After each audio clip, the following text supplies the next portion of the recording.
প্রিয় শিক্ষার্থী বন্ধুরা, এখন আমরা দেখব এই সফটওয়্যারটি যেটি আমরা একটু আগে তৈরি করেছিলাম এটিকে কিভাবে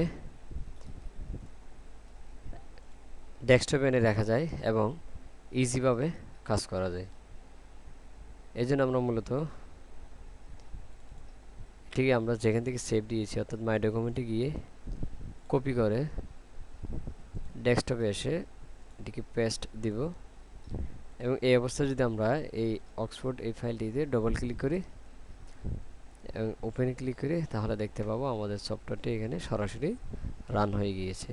এটি মূলত আমরা এই টুলস থেকে স্টার্ট আপে গিয়ে ডিসপ্লেতে এই নামটি শো করে অর্থাৎ লিস্ট থেকে এই নামটি সিলেক্ট করে ওকে দিলে তাহলেই যখনই আমরা অক্সফোর্ড ফাইলটি খুলব অটোমেটিক্যালি আমার সফটওয়্যারটি আমার সবার সামনে শুরুতেই প্রদর্শিত হবে।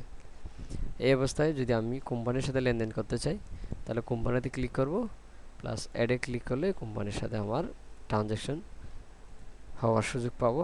একইভাবে কাস্টমার আসলে অ্যাডে ক্লিক করে নতুন নতুন তথ্য অ্যাড করতে পারবো।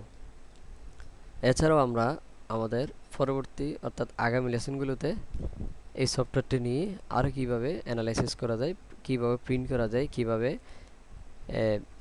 ডিইউ সংক্রান্ত কাজগুলোকে আরও ইজি করা যায় এ সম্পর্কে বিস্তারিত আলোচনা করেছি। ধন্যবাদ।